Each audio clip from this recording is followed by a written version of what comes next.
많은 사람들은 자신이 의지하는 대상, 즉 그 대상이 자신을 보호하고 안전하게 해줄 것이라 기대합니다. 그리고 그 대상이 자신을 계속해서 보호해 줄 것과 안전을 위해 자신도 모르는 새 그 대상의 다스림에 자신을 복종시킵니다.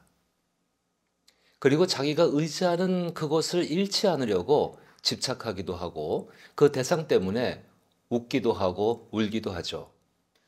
우리가 많이 의지하는 대상이 무엇인가요? 사실 요즘 시대의 상을 보면 인간을 위해 자본이 존재하는 것이 아니라 자본을 위해 인간이 존재하는 것 같다는 인상을 받기도 합니다. 온 세상이 돈 버는 것, 자본을 모으는 것에 관심이 쏠려 있죠.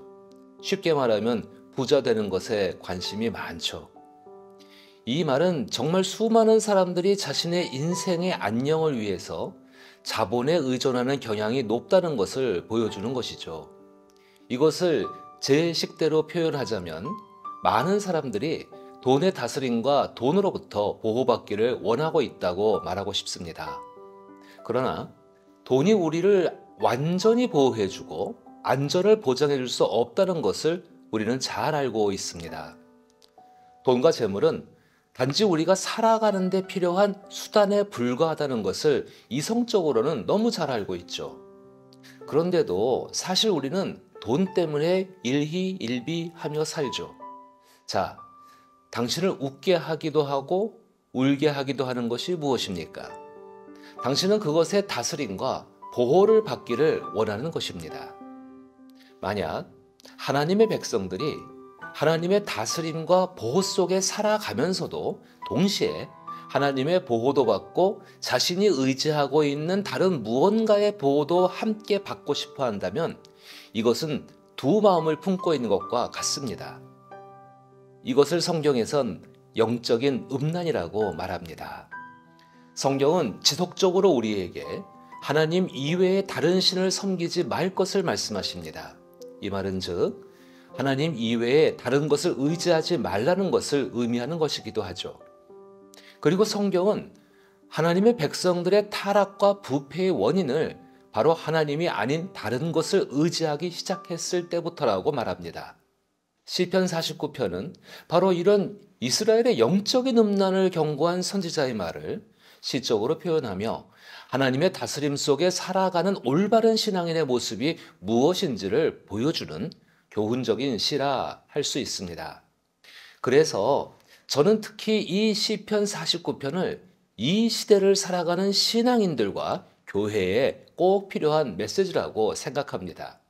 사실 이 시대의 우리를 그리고 교회를 웃게도 하고 울게도 할 수 있는 힘이 하나님을 의지하는 신앙이라기보다 돈을 의지하는 마음이 더 강한 것 같아 보이기 때문입니다.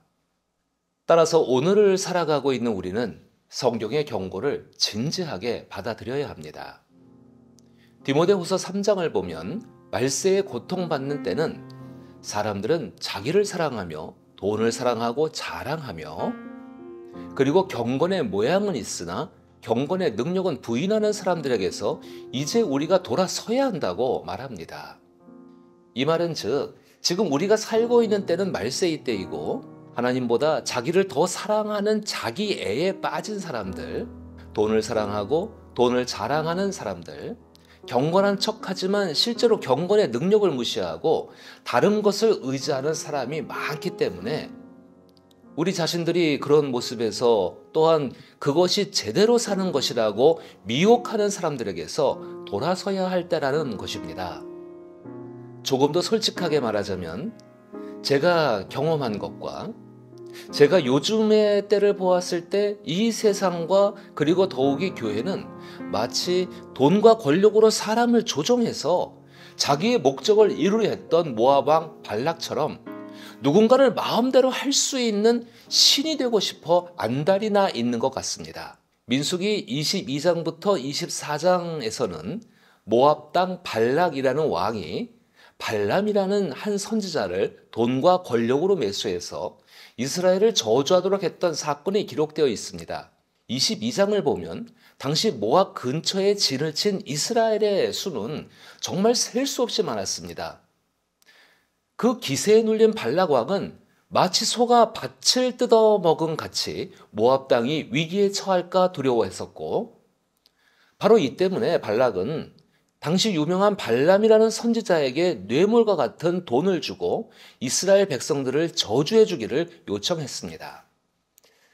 그러나 발람은 오히려 하나님의 영에 사로잡혀 4번이나 발락 앞에서 이스라엘을 축복하죠. 바로 이 이야기가 민수기 22장부터 24장까지의 발락 왕과 발람 선지자의 이야기입니다. 이 이야기에서 보면 두려움에 사로잡혔던 발락 왕이 의존했던 것은 무엇이었나요? 하나님의 말씀을 전한 발람이라는 선지자였나요? 아닙니다. 바로 돈을 가지고 무엇이든지 다 할 수 있다라는 자기 신념입니다. 그 신념 속에서 만들어진 것이 돈이라는 우상입니다. 그때 발락은 자신이 의지하던 우상인 재물이 세상을 지배하고 있는 것처럼 보였기 때문에 그 재물로 누구든지 살 수 있을 것이라 생각했고, 자신의 불투명한 미래도 바꿀 수 있을 것이라 생각했습니다. 그렇게 자신의 미래를 재물이라는 우상에 의존해 보았지만 결국 그 계획은 실패하였죠. 이 이야기를 통해 우리가 깨달을 수 있는 사실 한 가지는, 누구든지 자신이 의지하고 있는 것이 세상을 지배하고 있는 것 같은 착각을 하게 된다는 것입니다. 그리고 이런 일은 민수기에 나온 그때의 일이나 시편 49편의 시대나 다르지 않았습니다. 그리고 지금 우리가 살고 있는 이 시대도 결코 다르지 않습니다. 시편 49편의 시인은 이렇게 우리가 재물이라는 우상을 직면하고 있지만 진정으로 하나님의 다스림 속에서 살아간다는 것이 무엇인지를 하나님의 인격을 닮아 성숙해진 사람의 경험적이고 진실한 충고로 뭇 백성들과 귀천 빈부를 막론하고 이 세상 모든 사람들이 듣고 교훈을 얻을 것을 강조합니다. 6절부터 11절을 보면 6절에 말하기를 발락의 도구였던 돈과 재물을 자기의 우상으로 삼아 의지하고 부유함을 자랑하는 사람이 뭐 대단히 특별해 보이지만 결국 그 대단함이 남기는 것이 무엇인지를 명확하게 보여줍니다. 좀 더 쉬운 말로 번역된 새 번역 버전을 보면 7절부터 9절에서 말하는 것처럼 아무리 대단한 부자라 하여도 사람은 자기의 생명을 속량하지 못한다는 것입니다. 그리고 8절에 재미난 표현이죠. 생명이라는 것은 너무 값이 비싸서 영원히 벌어도 살 수 없을 정도의 것이다. 즉 어떤 대단한 부자라 할지라도 결국 모든 인간은 자신의 죽음의 문제를 해결할 수 없다는 것을 충고하는 것이죠. 그리고 10절과 11절에서 그렇게 사랑했던 돈과 재물은 그 소유가 잠깐이며 결국 11절이 말하는 것처럼 사람들이 그 소유를 자기 이름으로 등기를 해두었다 할지라도 그들의 영원한 집, 즉 그들이 영원히 머물 곳은 어디냐? 오직 무덤뿐이라는 것입니다.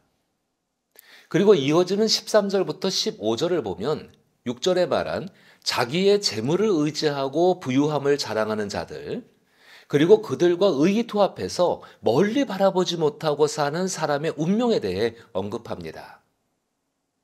결국 돈이면 다 된다는 세상은 돈만 쫓아오며 살았던 그 어리석은 자들을 결국 건진받을 수 없는 죽음으로 인도한다는 것입니다.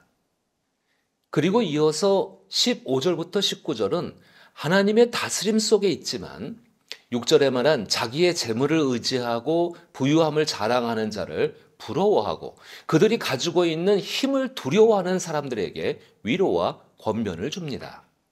마치 교훈가이며 지혜자인 49편의 시인은 부유함을 자랑하고 자신의 권력과 사회적 위치를 앞세워 자신과 같은 가난한 의인들을 초라하게 만들지라도 오직 하나님만을 의지하는 자신의 태도를 스스로 확신하며 자신 있게 말해줍니다. 시인은 이미 앞서 5절에 죄악이 나를 따라다니며 나를 애워싸는 환난의 날을 나는 두려워하지 않는다고 선포했습니다. 즉 15절 이후는 하나님을 의지하는 자신의 태도를 더욱 강조하는 것이죠.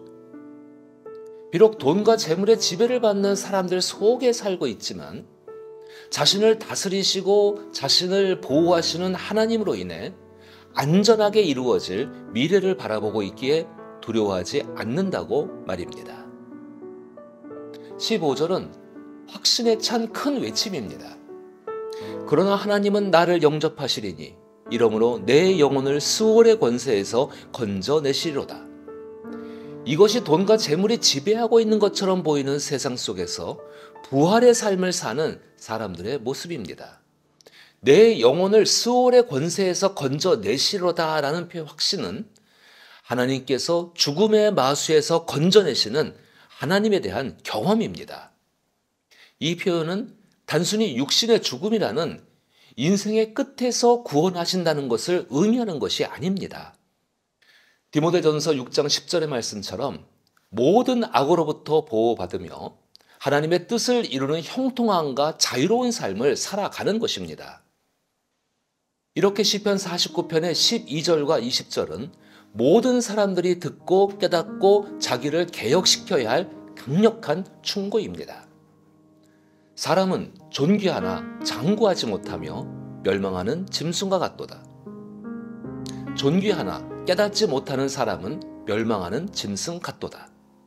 이 표현은 우리는 불멸의 존재가 아니며 오래 살지도 못한다.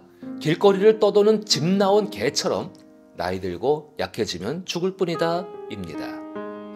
예수 그리스도로 인하여 내 안에 무르익은 삶을 깨닫고 말해야 합니다. 하나님께 자신의 운명을 걸고 하나님의 성품을 닮아가고자 분투하는 사람은 예수 그리스도께서 살아가신 삶의 방법을 깨달을 수 있습니다. 그것은 어떤 상황이라도 하나님의 다스림 안에 있는 자기의 모습을 잃어버리지 않게 합니다. 멀리 있지만 이미 다가와 있는 하나님께서 이루실 미래를 바라보십시오. 순간을 위해 살지 말고 영혼을 위해 자기를 희생해야 합니다. 최소한 돈과 재물로 살 수 없고 할 수 없는 것을 구분하며 살아가야 합니다. 그리고 내가 섬기는 교회가 돈의 지배를 받고 있는가 아니면 하나님의 다스림과 보호 속에 있는가를 분별할 수 있는 지혜가 있기를 바랍니다. 분쟁이 있는 교회의 밑바닥에는 늘 돈에 대한 탐심과 소유권에 있습니다. 물론 교회 생활에도 돈이 필요하죠. 그렇지만 결코 돈이 교회를 교회답게 하는 조건이 되지 않습니다.